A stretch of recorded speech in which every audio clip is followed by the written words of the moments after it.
پچھلے جو آخری بار درس ہوا تھا اس میں ایک بات ذہن میں آئی کہ ایک اشکال یہاں پیدا ہو سکتا ہے۔ یہود و نصارہ نے یہ کہا کہ نحن ابناء اللہ و احباؤہ، ہم اللہ تبارک و تعالیٰ کے بیٹے اور اس کے پیارے ہیں، لہذا ہمیں تو کوئی عذاب ہونے والا نہیں ہے۔ تو اللہ تبارک و تعالیٰ نے ارشاد فرمایا کہ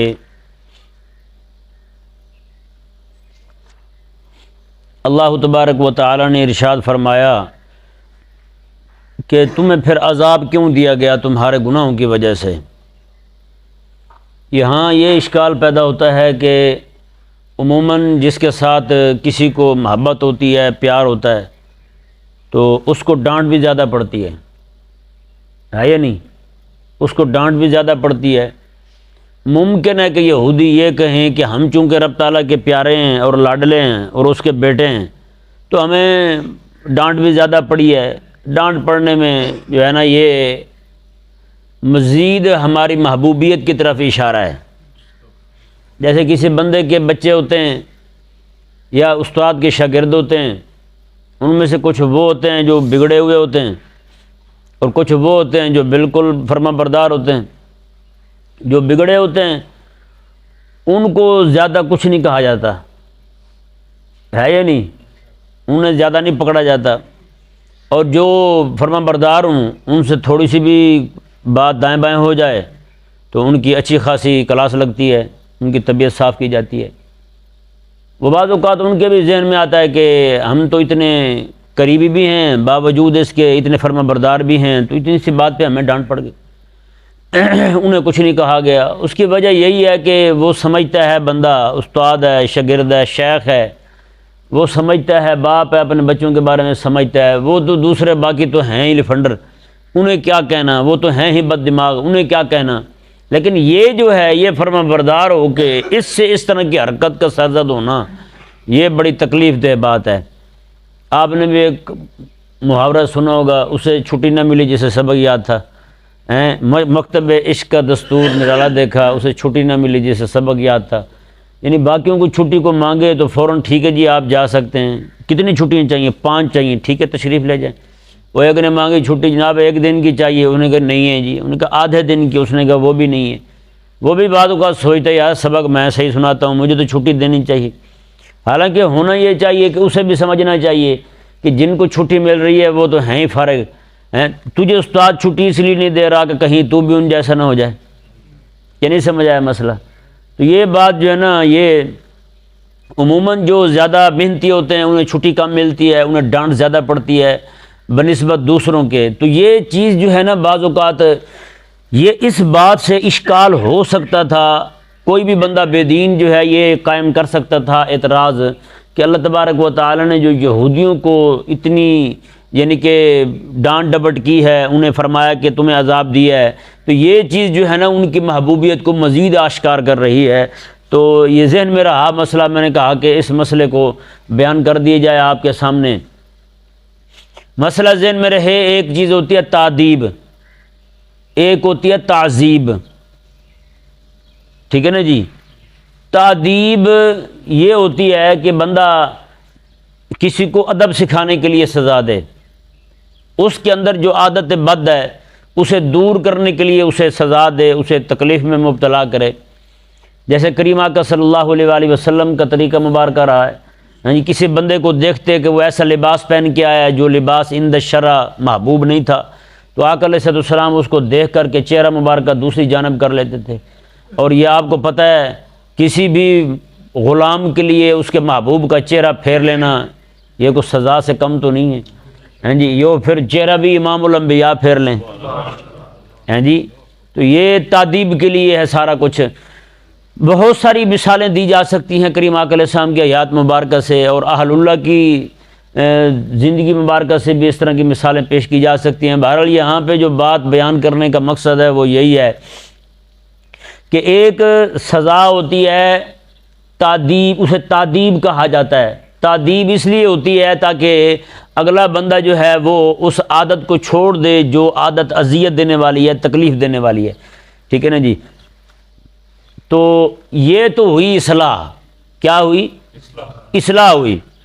اور ایک ہے تعذیب، اگلے کے بندے کو عذاب میں ہی مبتلا کر دینا، اگلے بندے کو پکڑ کے گردن ہی دبا دینا.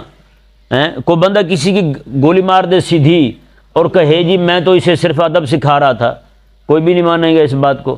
ہر بندہ یہی کہے گا بھئی اس نے کوئی غصہ نکالا ہے. تو خالق اور مالک نے جو ان کے عذابوں کے متعلق کچھ قرآن میں تفصیل بیان فرمائی ہے، ایک پوری قوم ان کی بندر بنا دی گئی، ایک پوری قوم ان کی خنزیر بنا دی گئی. یہ ادب سکھانا تو نہ ہوا، یہ تو عذاب دینا ہوا. ادب سکھانا تعدیب یہ ہوتی ہے کہ اس میں سے عادت بد ختم ہو جائے، لیکن خالق اور مالک نے پوری قوم کو بندر بنا دیا، پوری قوم کو خنزیر بنا دیا. ایک روایت کے مطابق ان کے مردوں کو خنزیر اور ان کی عورتوں کو بدریہ بنا دیا. ٹھیک ہے نا جی. اب بتائیں اس کی ماہیت ہی بدل جائے تو اس کی کون سی اصلاح ہو رہی ہے؟ بے بتائیں کہ نہیں سمجھ آ رہی؟ تو یہ ذہن میں رہے ان کو جو عذاب آئے، یہ عذاب ان کے بطور تعذیب کے نہیں تھے، بطور تعذیب کے تھے. سمجھایا نا مسئلہ؟ یہ ایسے ہی بالکل جیسے قیامت والے دن مومن بندہ بھی جائے گناہ گار جہنم میں، کافر بھی جائے جہنم میں. مومن بندہ جو ہے وہ جائے گا کیوں؟ جی اس کو تعذیب، بطور تعذیب کے جائے گا، اپنے اوپر جو میل لگی ہے وہ صاف کروانے کے لیے جائے گا. لیکن کافر جو ہے، کافر کے جانا تعذیب کے لیے ہوگا، وہ ہمیشہ کے لیے جہنم میں پڑا ہے. اب جو پڑا ہی ہمیشہ جہنم میں ہے تو اس کے بارے میں یہ کہنا کہ اس کو ادب سکھایا جا رہا ہے، تو ادب تو نہیں سکھایا جا رہا نا، اس کو ادب نہیں سکھایا جا رہا، وہ تو تعذیب کے لیے وہاں پڑا ہے. بندہ مومن کا جانا اور ہے، کافر کا جانا اور ہے. اسی طرح کر کے اس دنیا کے اندر بہت سارے لوگوں کو تکلیفیں آتی ہیں، پریشانیاں آتی ہیں، بڑے لوگ پریشان ہو جاتے ہیں. او جی دیکھو جی میں تو بڑی نیکیاں کرتا ہوں، پتہ نہیں کون سی ایسا مسئلہ ہو گیا ہے. اور کئی سارے لوگ ایسے ہوتے ہیں جن کے رات دن غلط کاموں میں بسر ہو رہے ہوتے ہیں، وہ کہتے ہیں پتہ نہیں کون سا ایسا غلط کام ہو گیا. او بھائی یہ بھی کوئی پوچھنے والی بات ہے جی؟ ہر بندہ یہاں غور کر سکتا ہے کہ اس کی بیماری جو سے لائق ہوئی ہے، اس کو جو مرض لائق ہوا ہے، آیا کہ وہ بطور تعذیب کے ہے یا بطور تعذیب کے ہے جی؟ اس کو کس لیے بیماری لائق ہوئی، اس کو کس لیے تکلیف لائق ہوئی، اس کو کس لیے مصیبت اس پر آن پڑی کہ وہ بندہ اتنا پریشانی سے دوچار ہو گیا. تو یہ بات جو ہے نا بندہ مومن کے لیے یہ ذہن میں رہے، مرض آئے، بیماری آئے، تکلیف آئے، کوئی جان چلی جائے، یہ مومن بندے کے لیے ہوتی ہے بطور تعذیب کے. کس لیے ہوتی ہے؟ بطور تعذیب کے. عادت بد چھوڑ دے. اور کافر کے لیے ہوتی ہے بطور تعذیب کے، اس کو تکلیف دی جاتی ہے، اسے اذیت میں مبتلا کیا جاتا ہے. تو اس لیے یہ ممکنہ اشکال جو ہے اس پر وارد ہونے والا کہ ممکن ہے کسی بے دین کے ذہن میں یہ سوال آئے کہ جناب دیکھیں جی یہودیوں کو جو تکلیف دی گئی وہ بطور تعذیب کے نہیں تھی، بطور تعذیب کے تھی، ان سے عادت بد کو چھڑانا تھا. تو بھائی ان کی جو جس وادی کے اندر انہیں 40 سال پورے بھلا دیا گیا، جہاد کا راستہ بھی، اور جس طرف جا رہے تھے اس راستے سے بھی انہیں روک دیا گیا. جتنے بھی ان کے بڑے تھے، جتنے بھی بڑے تھے اس وقت جہاد سے ٹال مٹول کرنے والے، سارے کے سارے وہی مر گئے. کسی کو جہاد کی توفیق نہیں ہوئی، کسی کو شام کا راستہ تک دکھائی نہیں دیا. تو بتائیں یہ کون سی تعذیب ہے؟ یہ تو تعذیب ہے، یہ تو تعذیب ہے ان کے لیے کہ جہاد کا راستہ انہیں بھلا دیا گیا. 40 سال پورے بھٹکتے رہے، روز جہاں سے سفر شروع کرتے شام کو وہیں کھڑے ہوتے، شام کو جہاں آگے رکتے یہاں سے آگے جائیں گے، وہ سفر کرتے تو شام کے وقت پھر وہیں ہوتے، دوسری شام بھی وہیں، دوسری صبح بھی وہیں. اسی طرح کر کے 40 سال ان کے بیت گئے. پھر ان کے جو بچے تھے وہ جوان ہوئے اس 40 سال عرصے میں. حضرت موسیٰ علیہ السلام کی وہاں وصال شریف ہو گیا آپ کا، ہیں جی؟ حضرت موسیٰ علیہ السلام کا بھی وہاں وصال شریف ہو گیا. اللہ اکبر کبیرہ. اب باقی جو ہیں وہ تو تعذیب کے طور پر جا رہے ہیں. حضرت موسیٰ علیہ السلام کو اللہ تبارک و تعالیٰ نے اپنی مرضی اور منشا پر اپنے پاس بلا لیا، ہیں جی؟ تو یہ مسئلہ ذہن میں رہے. وہاں سے جتنے بھی نوجوان طبقہ بچے تھے جوان ہو گئے، ان کو حضرت یوشع بن نون علیہ السلام لے کر کے جاتے ہیں اور جہاد کرتے ہیں. اس پوری بات سے یہ بات بھی ثابت ہوتی ہے کہ جب قوم کی عادت بگڑ جائے نا، بندہ بوڑھا ہو جائے اور وہ خود ذہنی طور پر غلامی پہ رضامند ہو جائے. آج بھی آپ دیکھ لیں ہمارے جتنے بھی ممالک کے اسلامیہ ہیں، وہاں کے رہنے والے لوگ، چاہے ان کی حکومتیں کافروں کی ہیں، چاہے ان کے ہاں حکومتیں جمہوری ہیں، وہ سارے کے سارے اپنے آپ کو غلام بنائے ہوئے ہیں. کوئی ہندوؤں کا غلام ہے، کوئی مشرکوں کا غلام ہے، کوئی یہود و نصارہ کا غلام ہے، ہر ایک بندے نے یہی حلف اٹھایا ہوا ہے میں جناب ملکہ برطانیہ کے قانون کا پابند رہوں گا۔ بتائیں، تو یہ ذہن میں رہے مسئلہ، جب تک یہ بوڑھے جو ہے نا، بوڑھے مطلب پرانے ذہن کے لوگ جو ہیں، یہ جب تک تشریف فرما ہے، جب تک یہ پیروں کا طبقہ جن کے دل کے اندر اسلام کے غلبے کی جو ہے نا رمق تک نہیں رہی، جب تک یہ تشریف فرما ہے، اور ان کے پرانے مرید جو ہیں وہ تشریف فرما ہیں جن کو صرف اتنا کافی ہے کہ بس ہمارے پیر کا ترا اونچا رہے، چاہے حضور کا دین گلی نالوں میں جاتا ہے تو جائے، انہیں کوئی پرواہ نہیں ہے، یہ کہتے ہیں کہ میرا پیر بس میرا پیر ہے، میرے پیر کا پگڑ اونچا رہے بس، باقی رسول اللہ علیہ السلام کا دین، قرآن رب تعالیٰ کا، باقی مزارات پہ رب تعالیٰ کے اولیاء اللہ کے مزارات پر کفریہ اشعار کی چادریں چڑھائی جانے لگیں تو کہتے ہیں اس سے ہمیں فرق نہیں پڑتا، ہمیں جناب صرف اتنا کافی ہے ہمارے پیر کا پگڑ اونچا رہے بس۔ جب تک یہ قوم موجود ہے آپ توقع نہیں کر سکتے کہ جناب کبھی بھی یہ امت غالب آ سکتی ہے۔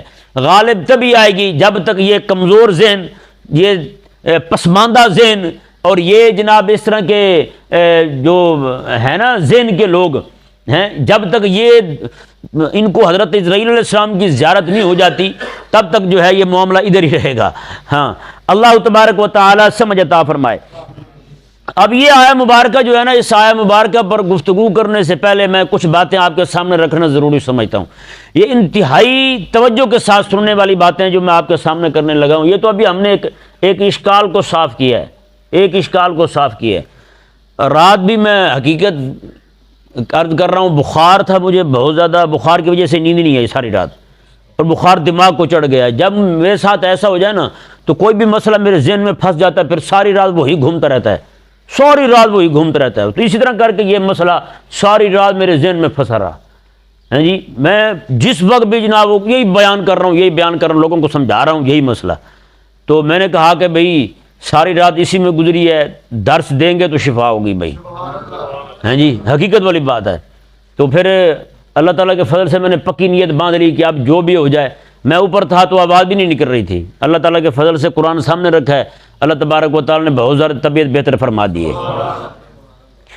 تو یہ حضرت سیدنا ابراہیم علیہ نبینا و علیہ السلام نے، جیسا کہ 4-5 دن پہلے رات کو درس ہوا تھا، اس میں بیان کیا تھا کہ ابراہیم علیہ السلام نے فرمایا تھا انی ذاہب الی ربی سیہدین۔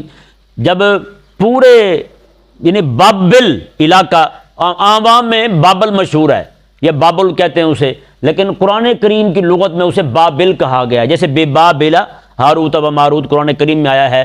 یہ علاقہ میں نے خود دیکھا ہے، اس علاقے کی میں نے زیارت کی ہے، اور وہ جو نمرود تھا ذلیل مردود، اس کا محل، اس کے اثرات آج بھی باقی ہیں۔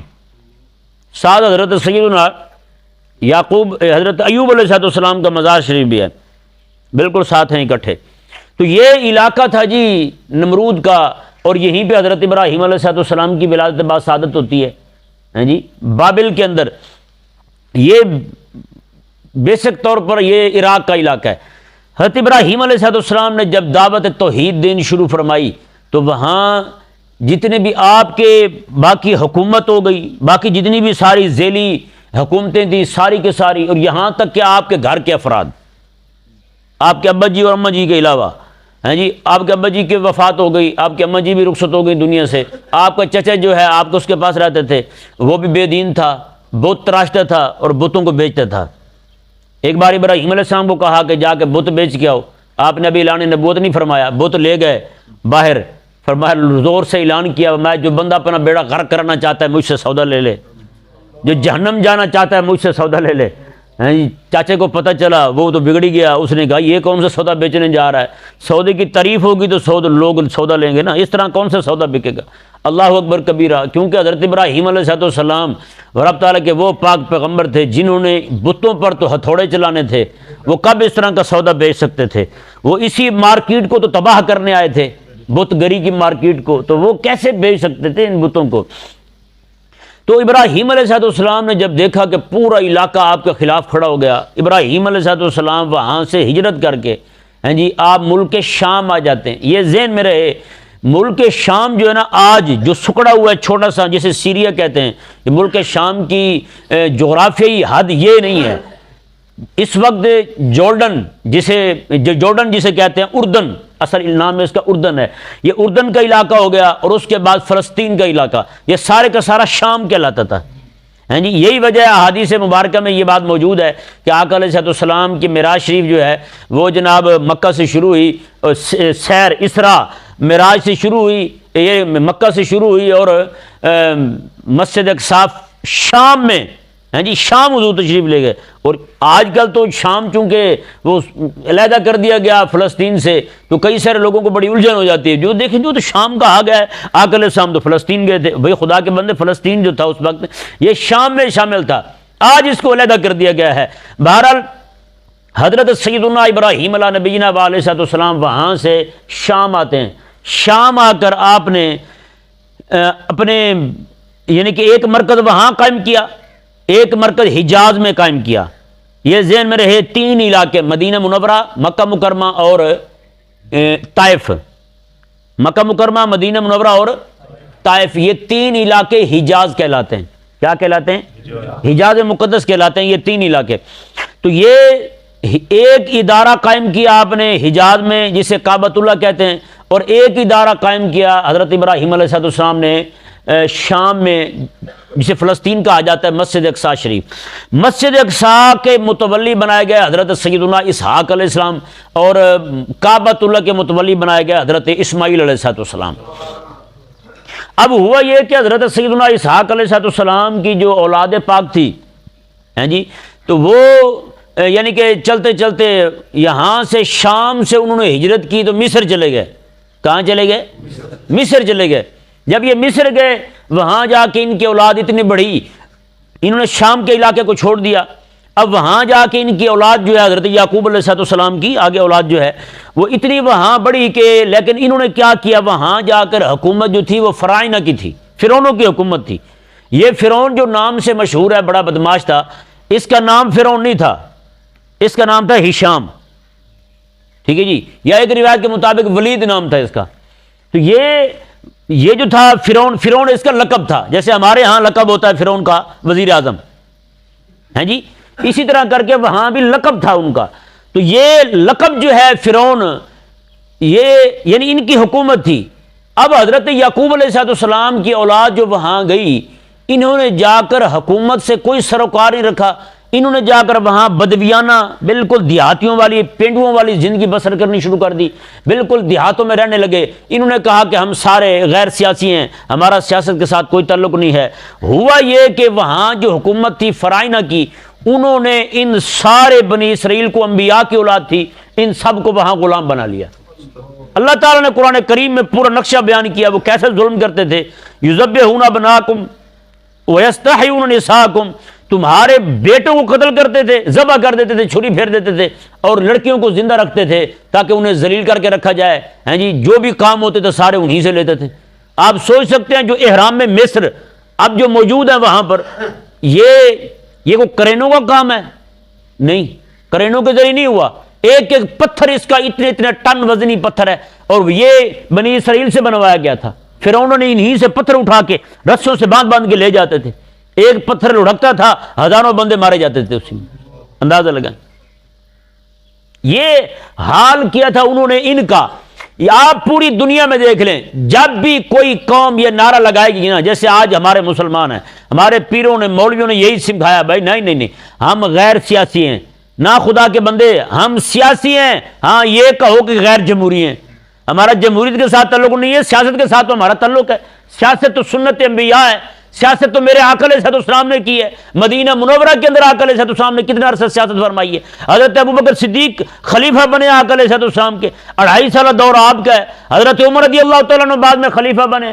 مصلی کا امام بھی وہی ہے. مارکیٹ کے ریٹ بھی طے مصلی سے ہو رہے ہیں. بتایا نا یار، مارکیٹ یہ ریٹ بھی مصلی سے طے ہو رہے ہیں. جی، چوروں کو سزا کے فیصلے مصلی سے سنائے جا رہے ہیں. جی، زانی کی سزا کے فیصلے بھی مصلی سے سنائے جا رہے ہیں. حضرت عثمان غنی رضی اللہ تعالیٰ عنہ کو دیکھ لیں، مولا علی رضی اللہ تعالیٰ عنہ کو دیکھ لیں، امام حسن کو دیکھ لیں، باقی سارے ائمہ خلفائے اسلامیہ کو دیکھ لیں. آپ ان کا طریقہ مبارکہ کیا تھا. یہ امام مصلی کے امام بھی تھے، اور جناب وہ جہاد کے میدان جہاد کے غازی بھی تھے اور ساتھ ساتھ سارا کچھ تھے. آج ہم نے ایک شعبہ پکڑا, ہم وہیں بیٹھے ہوئے ہیں, ہمارا تعلق نہیں ہے. تو بھائی اس قوم نے بھی یہی نعرہ لگایا تھا, ہمارا سیاست سے کوئی تعلق نہیں ہے. پھر جس قوم کا سیاست سے تعلق نہ ہو تو پھر اس قوم پر ظالم لوگ مسلط ہوتے ہیں, پھر وہ انہیں سکھاتے ہیں کہ سیاست کیا شے ہوتی ہے. پوری قوم نے یہ نعرہ لگایا کہ سیاست سے تعلق نہیں ہے. رب تبارک و تعالیٰ نے موسیٰ علیہ السلام کو بھیجا, میں موسیٰ جاؤ انہیں بتاؤ سیاست حق ہی تمہارا ہے, سیاست حق ہی تمہارا ہے. تو موسیٰ علیہ السلام نے پوری قوم کو کھڑا کیا اس ظالم فرعون سے نجات دلوانے کے لیے. حضرت موسیٰ علیہ السلام نے وہاں سے اللہ تعالیٰ کے فضل کے ساتھ 6 لاکھ سے زائد بندوں کو نجات دلوائی فرعون سے. فرعون پوری کابینہ اس کی, ساری فوج اس کی, آرمی, ساری پولیس اس کی, سارے ان کے پیچھے بھاگے. لاکھوں لاکھ لوگ تھے. ایک روایت کے مطابق 12 لاکھ لوگ تو صرف گھوڑوں پر سوار تھے فرعون کے لشکر کے. 12 لاکھ لوگ لشکر پر گھوڑوں پر سوار تھے, باقی کچھ اونٹوں پر سوار تھے, کچھ پیدل تھے, پیادے تھے. سارے کے سارے موسیٰ علیہ السلام کے پیچھے پہنچے. دریائے نیل پر جب پہنچے, خلاق کائنات نے ان کے لیے راستے بنا دیے, یہ سارے گزر گئے. جیسے یہ فرعونی آئے عین دریا کے سمندر کے بیچ میں پہنچے, رب تبارک و تعالی نے سب کو غرق فرما دیا. اب ان کے گھر, ان کی ایک ایک شے اللہ تبارک و تعالی نے بالقوہ بنی اسرائیل کو عطا فرما دی. وہ الگ بات ہے کہ انہیں حکم دیا گیا کہ اب چلو آگے آگے, کیونکہ شام کے اندر جب انہوں نے شام کو چھوڑا تھا, حضرت اسحاق علیہ السلام کی اولاد پاک یعقوب علیہ السلام کی اولاد نے اور مصر چلے گئے تھے, تو اس وقت یہاں عمالقہ قوم کا قبضہ ہو گیا تھا. کن کا قبضہ ہوا؟ عمالقہ قوم. یہ عمالقہ قوم, قوم عاد, قرآن کریم آپ نے پڑھا ہے, جن کے بارے میں فرمایا رب تعالیٰ نے عذاب آیا ان کو تو مرے ہوئے ایسے لگ رہے تھے جیسے پورے جناب کھجور کے تنے پڑے ہوں. اتنے اونچے اونچے لمبے قد, ڈیل ڈول, ان کی ایسی دھوڑ نکال دیتے تھے وہ تو بھائی ہیں. جب یہ پہنچے بالکل قریب کر کے, حضرت موسیٰ علیہ السلام نے اپنی قوم کے, یعنی آپ کے جو قبیلے تھے 12, ان 12 قبیلوں میں سے 12 بندے کھڑے کیے, 12 نقیب مقرر کیے. یہ مضمون وہی ہے جو اس آیت مبارکہ میں وہ بیان کر رہا ہوں آپ کے سامنے, لیکن اس آیت کو پڑھیں گے کل ہم انشاءاللہ. آج میں صرف یہ ابتدائی گفتگو آپ کے سامنے کرنا ضروری جانتا ہوں. موسیٰ علیہ السلام نے 12 بندے کھڑے کیے, 12 بندوں کو سردار مقرر کیا. مقرر فرمانے کے بعد آپ نے فرمایا کہ تم جاؤ 12 بندے جا کے جاسوسی کراؤ. کیا کراؤ؟ جاسوسی کراؤ. جا کے دیکھو کہ ہم میدان جنگ کس ترتیب سے ہم اسے جوڑیں, کیسے لوگوں کو کھڑا کریں, کیا کریں, ہماری پشت کس جانب ہو. یہ چیزیں ساری دیکھی جاتی ہیں. پہلے بندے بھیجے جاتے ہیں جاسوس, پھر مقدمۃ الجیش بھیجا جاتا ہے. اس طرح کے بڑے معاملات ہوتے ہیں. بہرحال وہ 12 بندے جب گئے وہاں تو آپ حیران ہوں گے ان کا ایک بندہ کتنا مضبوط تھا. ان کے صرف ایک بندے نے ان کے 12 بندوں کو دھکیلا. اس طرح یہ کہتے ہیں بھی حقل کے لہا, 12 بندوں کو اس طرح کا چل بھی چل آگے چل میرے تم ہیں. 12 بندوں کو ایک ہی بندہ لے کے چلا گیا اپنے بادشاہ کے پاس. عمالقہ قوم کو جو بادشاہ تھا اس کے پاس ایک ہی بندہ 12 بندوں کو لے گیا دھکیل کے. ایسے ہی 12 بندے اس کے پاس جا پہنچے تو اس نے کہا کہ ہاں جی کیا معاملہ ہوا ہے. اس نے کہا یہ لگتا ہے جاسوس ہیں, یہ ہمارے ملک میں قبضہ کرنا چاہتے ہیں, یہ ملک کی جو تنصیبات ہیں, اس طرح کی چیزیں, مخصوص مقامات ہیں, یہ ان کی نگرانی کر رہے ہیں, ان کو دیکھ رہے ہیں, ان کی تفتیش کر رہے ہیں. اس نے کہا اچھا. پھر اس نے کہا بھی اس طرح کریں, ان کو پکڑ کے مار دیں. بادشاہ نے کہا دیکھو بات سنو, ان کے جسم بھی دیکھو اور اپنے آپ کو بھی دیکھو, تو کو حیا کرو, ایسے کیوں مارتے ہو ان کو. اور 12 بندوں کو ایک بندہ دھکیل کے لے آیا ہے, اور جتنے بندے لائیں گے تم سارے ان کو کافی ہو, تو پریشان ہونے کی ضرورت نہیں ہے, ان کو چھوڑ دو. ان کو جب آپ چھوڑو گے تو یہ جا کے پچھلوں کو بتائیں گے تو پوری قوم ان کا تڑا نکل جائے گا, کسی بھی بندے کو ہمت نہیں پڑے گی تمہارے ساتھ لڑنے کی.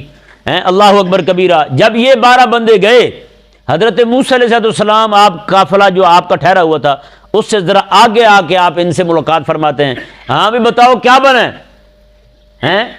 سارے یرکے ہوئے, گھبرائے ہوئے سارے. صرف 2 بندوں کے گئے یہ بھی تھے, انہوں نے بھی دیکھا. 12 کے 12 بندے وہ جی وہ بس ہم تو لڑ ہی نہیں سکتے. حضرت موسیٰ علیہ السلام نے ان 12 کو اکٹھا کیا. آپ نے میں دیکھو بھی بات سنو, یہ جو باتیں تم مجھے سنا رہے ہو نا, یہ اپنی قوم کو نہ سنانا. یہ یرک جائیں گے, بزدل ہو جائیں گے. وہ 12 بندوں میں سے صرف 2 بندے قابو رہے. ایک حضرت یوشع بن نون اور ایک حضرت کالب بھی کہتے ہیں، کالب جو ہیں. یوشع بن نون تو وہی ہے نا جو حضرت موسیٰ علیہ السلام کے وصال شریف کے بعد پھر پوری قوم کو لے کر گئے، انہی کے خلاف لڑے اور اللہ تعالیٰ نے فتح عطا فرمائی انہی کو ہیں جی. تو یہ دو بندے رکے، اور باقی جو تھے انہوں نے کیا کیا؟ انہوں نے یہ کیا جیسے ہمارے ہاں ملک کے اینکر کرتے ہیں، پوری قوم کا گندا پیشاب خشک کر دیا انہوں نے، ڈرا ڈرا کے یہود و نصارہ سے، ان کی گولیوں سے، ان کے پستولوں سے، ان کے بمبوں سے، ان کی توپوں سے پوری قوم کو ڈرایا ہوا ہے. ہم نہیں لڑ سکتے کسی سے، ہم تو کبھی کھڑے نہیں ہو سکتے، ہم تو بھائی مارے جائیں گے، رگڑے جائیں گے، پیچھے جائیں گے. اور ترکی میں بھی ایک ذلیل گرفتار ہوا ہے جی، جو ایسی سی ڈرونی کہانیاں اسرائیل کی ایٹمی جو معاملات ہیں نا ان کے ٹیکنالوجی کے متعلق گھاڑ گھاڑ کے لوگوں کو سناتا تھا. وہ بھی ذلیل یہودی پریشان ہوتے تھے، وہ خبیثہ تو نے تو پیسے لینے کا حق ادا کر دیا ہے، ہم نے وہ چیزیں تیار ہی نہیں کی جو تو نے کہانیاں بنا کے فلمیں بنا کے دکھا دی ہیں ترکیوں کو، ان کو ڈرا دیا، ان کا گندا پانی بھی خشک کر دیا ہے.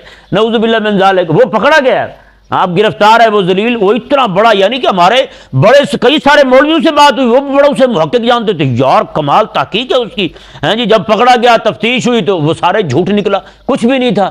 تو یہ اینکر جو بیٹھے ہوئے نا، یہ بھی قوم کو ڈرانے کے لیے، بزدل کرنے کے لیے بیٹھے ہوئے ہیں. حضرت عمر رضی اللہ تعالیٰ نے ایک بندے سے سنا جی جنگ کے اندر ایسا بندہ کھڑا ہے، نام اس کا بڑا بہادروں والا تھا، وہ باتیں کر رہا تھا ایسی، اور میں اسے نکال دو یہاں سے، اسے نکال دو، میں یا نام بدلو یا کام بدلو ہیں. یہ تو گیا نا، کسی بندہ کسی کا دروازہ بجایا، اس نے ہاں بھی کون ہے، اس نے کہا شیر، انہوں نے کہا ابے کا نام کیا ہے، انہوں نے کہا بہادر، اس نے کہا اندر آ جا، اس نے کہا کتی بیٹھی ہے بھی نام شیر ہے، ابا بہادر ہے، تو کتی سے ڈر کے باہر کھڑا ہے تو، یا نام بدل ذلیلا، یا پھر اپنے کام بدل، کچھ تو تبدیلی لا اپنے میں تو بھی، کہ نہیں سمجھ آیا مسئلہ. اور اسی طرح کر کے اس وقت مسلم امت کا عظیم اور متفقہ لیڈر ہیں جی ابھی گیا بیچارہ کورٹ میں پیشی کے لیے، تو پولیس والے بیچارے جو ہے نا اس کے اوپر اس طرح کر کے لے کے جا رہے تھے کہیں حضرت شہید ہی نہ ہو جائیں، اچھی موت ہی نہ مر جائیں. میں نے کہا یار واہ. وہ کہتے ہیں نا کہ بندہ کہتا ہے شہید ہونے کو بڑا دل کرتا ہے، لیکن لگتا ہے مجھے یہ کسی نے بتایا ہے کمینے جب شہید کرنے آتے ہیں نا جان سے مار دیتے ہیں، بس ڈر اسی سے لگتا ہے کہیں مار نہ دیں، ورنہ دل تو بڑا کرتا ہے شہید ہونے کو.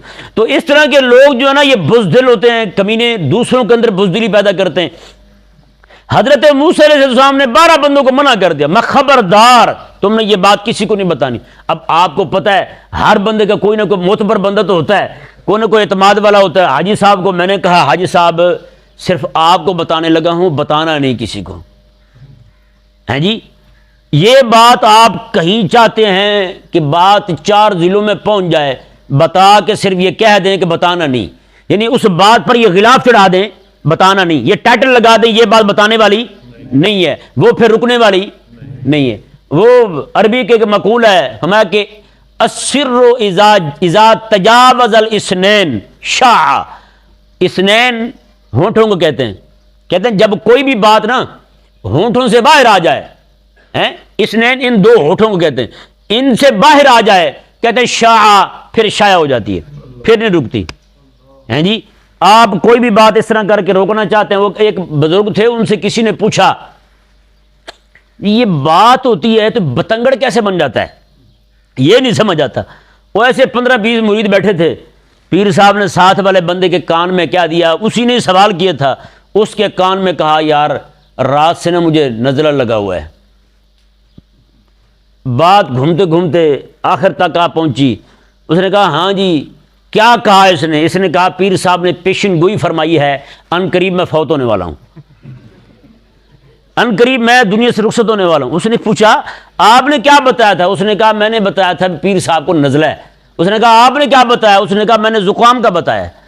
اگلے نے ساتھ کھانسی لگا دی، اگلے نے ساتھ دمہ لگا دیا، چلتے چلتے پیر صاحب کی کرامت بن گئی، اندازہ لگا. تو یہ بات جو ہے نا ایسے مشہور ہوتی ہے ہمارے علاقے کی، اپنا میرا خود تجربہ شدہ بات ہے. ایک بچی تھی آگ میں جل گئی، آگ لگی اسے تھوڑی سی، پاؤں آگ میں داخل ہو گئی تو پاؤں جو ہے نا جل گیا، اس کے ہسپتال لے گیا، اسے پٹی پٹی ہوئی، بچی گھر آ گئی. اب وہ بات انہوں نے اس بچی کی نانی تک پہنچائی کہ بچی جو ہے نا اس کو پاؤں جل گئے ہیں اس کے. اب اس نے وہاں بتایا لوگوں کو میری نواسی جو ہے نا جل مر گئی ہے. اب لوگ بیچارے سارے جنازے کے لیے تیار ہو گئے، کئیوں نے وضو بنا لیے، کئیوں نے تیاری پکڑ لی کہ جناب وہ فلاں بچی جو ہے نا فلاں کی بیٹی وہ تو جل کے مر گئی ہے جی، وہ سارا جنازہ پڑھنے پہنچے تو وہ بالکل ٹھیک تھی، صرف پاؤں پہ تھوڑی سی جناب اس کی ماس اترا تھا، باقی ساری خیریت تھی۔ حضرت موسیٰ علیہ السلام نے ان کو منع فرمایا کہ یہ باتیں تم لوگوں میں نہ سنانا، یہ بزدلی پھیلائیں گی، پوری قوم بزدل ہو جائے گی۔ جی اب ہوا کیا، ان 12 بندوں میں سے صرف 2 بندے موسیٰ علیہ السلام کے بات پر کار بند رہے، باقی 10 بندوں نے اپنے خاص بندوں کو بتایا۔ ظاہری بات ہے جو ان کے خاص تھے آگے ان کے بھی کچھ خاص تھے، ہیں جی، پھر آگے چلتے چلتے پوری قوم میں کوئی نہ کوئی کسی کا خاص ہوتا ہے، بات ساری قوم میں پھیل گئی، ساری قوم میں پھیل گئی۔ انہوں نے کہا بھائی نہیں، ہم تو نہیں جاتے جہاد کرنے کے لیے، وہیں سارے بفر گئے۔ حضرت موسیٰ علیہ السلام کو سیدھا جواب دیا انہوں نے کہا فَاذْهَبْ أَنْتَ وَرَبُّكَ فَقَاتِلَا إِنَّا هَاهُنَا قَاعِدُونَ، اے موسیٰ تو جا اور اپنے رب کو لے جا، تم دونوں جا کے لڑو، ہم تو یہاں بیٹھے ہیں، ہم نہیں جاتے لڑنے کے لیے۔ اندازہ لگائیں یہ حال کیا انہوں نے، خلاق کائنات نے ان کا یہ حال بیان فرمایا۔ اب بتائیں جو قوم رب کے نبی کو یہ کہہ دے کہ تو جاؤ تیرے رب جائے، تم جا کے لڑو، ہم تو نہیں جاتے، تو بتائیں ان کو رب تبارک و تعالیٰ تعذیب فرمائے گا یا عذاب آئے گا ان پر؟ پھر رب تبارک و تعالیٰ نے ایسا ان کا نظام فرمایا کہ ان کو جہاد جیسی عظیم دولت سے وہ محروم فرما دیا۔ آج بھی قوم ہماری جو ہے نا ایسی باتیں کرتی ہے۔ کل ایک شعر میں نے لکھا تھا، کسی بندے کا لکھا ہوا ہے، میں نے بھیجا تھا، بھی کہتے ہیں جی اسلام تلوار سے پھیلا ہے، تلوار سے پھیلا ہے۔ جی اگلا بندہ پھر پوچھتا ہے، کہتا ہے یار یہ بتاؤ اسلام تو چلو تلوار سے پھیلا ہے، پھر توپ سے کیا پھیلی ہے وہ بھی بتاؤ ذرا۔ اسلام کی تلوار تمہیں تکلیف دے رہی ہے بیچاری، توپ سے جو پھیلا ہے وہ بھی تو بتاؤ نا جی، اس سے کیا پھیلا ہے؟ تو اس لیے جب تک یہ امت جو ہے نا کریم آقا علیہ السلام کی عطا کردہ سنت جہاد پر کاربند نہیں ہوتی، جس طرح قوم موسیٰ کا حال ہوا تھا وہی حال اس کا بھی ہوتا رہے گا۔ جس طرح وہ جناب تکلیفوں میں اذیتوں میں مبتلا تھی، آج فلسطین میں دیکھ لیں کیسا ظلم ہو رہا ہے یار، نماز پڑھتے بندوں کو جناب پکڑ پکڑ کے مار رہے ہیں، گولیاں چلا رہے ہیں یہودی، اتنا ذلیل و رسوا کیے جا رہا ہے اہل ایمان کو۔ یہ سزا ایسے نہیں ہے، اور ہم سمجھتے ہیں کہ صرف وہی تکلیف میں ہیں، ان سے زیادہ ہمیں تکلیف ہونی چاہیے۔ اگر ہم مسلمان ہیں، اگر ہمارے اندر کلمے کا نور باقی ہے جی، اگر ہمارے دل میں کلمے کا جو درخت ہے نا وہ سرسبز و شاداب ہے، تو پھر وہ اس درخت کی جو ہے نا شاخیں ہر بندہ مومن کے دل کے ساتھ جڑی ہوئی ہیں جی۔ ظاہری بات ہے باغ تو تبھی بنے گا جب سارے درخت اکٹھے ہوں گے، جب سارے درخت اکٹھے نہ ہوں، ایک درخت کا دوسرے درخت کے ساتھ جوڑ ہی نہ ہو، ایک دل کا دوسرے دل کے ساتھ تعلق ہی نہ ہو، تو پھر باغ تو نہیں نہ بن سکتا۔ یہ تو خلاق کائنات نے امت مسلمہ کا ایک باغ بنایا تھا جی۔ آج ہم جو ہے نا ایک مسلمان بیچارہ تکلیف میں ہے، دوسرا مسلمان مزے میں ہے۔ اللہ اکبر، اللہ تبارک و تعالی ہمیں سمجھنے کی توفیق عطا فرمائے۔